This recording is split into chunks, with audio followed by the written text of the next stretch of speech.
So today we are beginning 6 weeks of looking at the 6 different principles of deliberate practice as shared by Jeff Colvin in his book, Talent is Overrated. In last week's video, I wanted us to get a baseline for how much time we actually practiced. So how did you do? You know, for me, I was actually very surprised. I found that I thought a lot more about my practicing and the work that I was doing mentally. I was thinking about it, but I didn't spend as much time at the piano or in the music as I thought. I probably averaged about 30 minutes a day. It's not a lot, but I'm also teaching, and as I'm sure as you are, we've got our jobs and you're working on other things for other people. But our practice time, I'm hoping to up mine as we go into this study of deliberate practice. So let me share with you this week's, the first principle is deliberate practice is designed to specifically improve performance. It's designed to specifically improve performance. Now you might be saying, Tricia, of course, every time I show up, that's always what I'm trying to do. But within that phrase, I believe that we can take it and go deeper. You see, research shows that the mental demand far outweighs the physical demand in peak performers, even in athletes. So deliberate practice is mentally intense. It can be mentally exhausting and not always fun.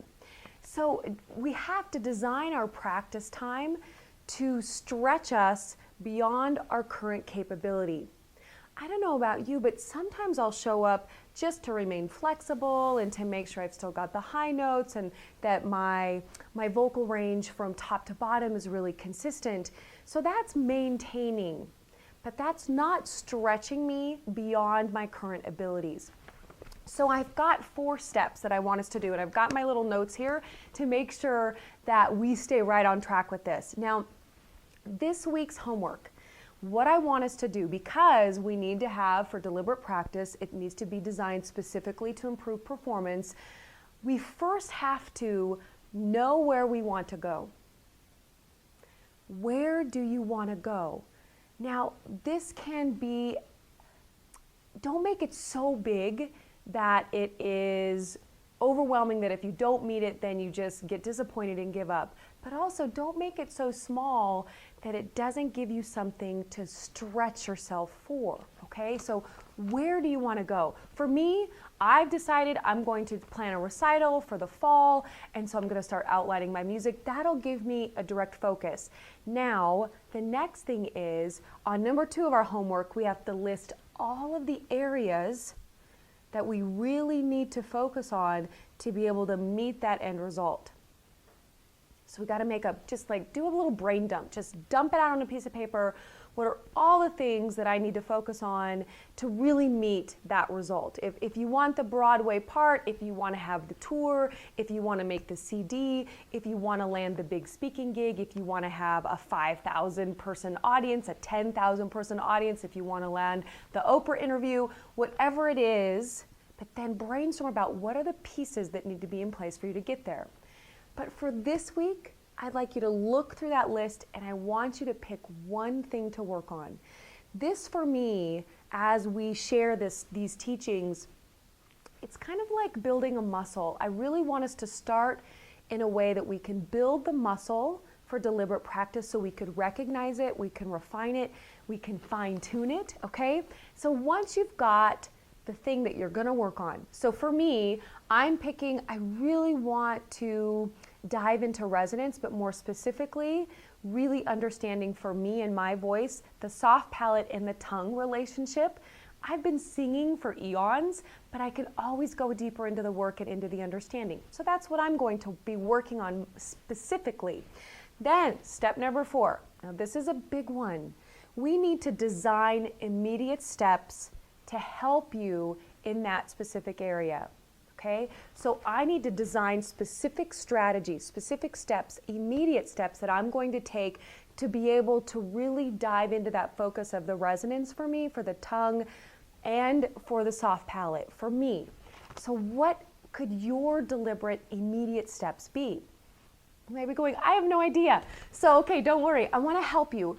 I've got 3 more things that Jeff Colvin talks about in his book that may help you really plan out this week's practice time, okay? So the first one is before the work. So before the work, once you have your big picture, okay, you know where you want to go, then you focus on chunking down the process, which is the list, and then you pick the one. Now, Colvin writes, he says, the best performers make the most specific, technique-oriented plans. They are thinking of exactly, not vaguely, how to get where they are going. Okay, so we need to be very, very specific. And I have an idea here that when you're making your plan, diving into a specific technique or some area that you really want to focus on, why not add in research time, looking at videos, pulling up articles. You could look at vocal journals or speech presentations. You could, so many different elements of deliberate practice could be really looking at the masters in your business and spending time seeing what they're doing and how you can use it, or seeing what they're doing that you don't like. So kind of adding some of that, diving into the deeper work there by doing some of that research and development. Okay, so during the work, this stuff is really cool. I love this. Now, we need to develop the skill of self-observation, or what researchers like to call metacognition. So while we're practicing, we're observing if what we're doing is working. So now for me in my studio and how I've been taught through all my amazing teachers from New York to Europe to LA, what we're focusing on is the feeling. So rather than being in the judgment of, oh, that note was terrible, oh, all that stuff that happens, for me, I want that metacognition to be, how's it feeling? Am I connected to the breath? Am I feeling relaxed? Am I feeling a release in the jaw? Is there an ease and freedom to how I'm making the sound? So I want us to start developing that self-observation while we're working. In fact, Colvin says that top performers do this much more systematically than others do. It is an established part of their routine. So let's work that in to our work while we're doing our deliberate practice. Now, after the work, this is really fun too. I found this fascinating. So let's say when we're practicing, it just doesn't go as planned. It's not as perfect as we wanted, or it's just we're not meeting the expectations. Or maybe even in the performance, it's not up to those expectations. Here's the difference between average performers and excellent performers. Average performers respond by avoiding those situations in the future. Excellent performers respond by adapting the way they act. That is a huge difference. How many of us can look back at a time when we're like, oh my goodness, I just never want to do that again. I never want to go there again. But that's the average performer, and we want to be excellent performers, so we need to modify and adjust the way we're acting in those situations. Okay. Now, average performers believe that their errors were caused by factors outside of their control. So what could those be? The weather, they're sick, maybe it was the director, maybe it was the mic system, it was the room, right? That's what average performers blame their surroundings. Top performers, by contrast, believe that they are responsible for their errors. A big, big key point there. So now next, average performers and excellent performers judge themselves differently. Average performers are just okay with saying, yeah, it was great, it was okay, it was poor, but where excellent performers, they judge themselves against the standard to which they want to achieve. That's a big one. Right? But this is also a key in this. The reason why excellent performers all the way down the line can be more specific and take responsibility for the errors is because they have made their specific, immediate action plan to get to their result. And it's specific, right? So then they can go back, excellent performers can go back and go, I'm going to tweak this part. I'm going to modify that. I'm going to refine this. So they're really taking control of what they can control to meet that end result, which I love. So average performer to excellent performer. Let's see how we can up our game there. Okay, this is your homework for the week, right? Okay, so you're going to know where you want to go, know that end result.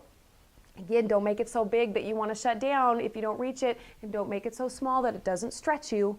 Number 2, make that list for yourself. What are all the things you need to focus on? And then pick one this week. And then design your immediate steps to meet that specific result that then plays into the bigger picture. All right? We have some work to do. I know I do, and I'm excited about it. So let me know how it goes. What are you working on? Let me know what you decide to be your specific action plan for this week. It would be fun to share it, and I want to know how it goes for you. All right, so next week we're going to dive in to the second principle of deliberate practice. But have fun this week, and let me know how it goes. Bye-bye.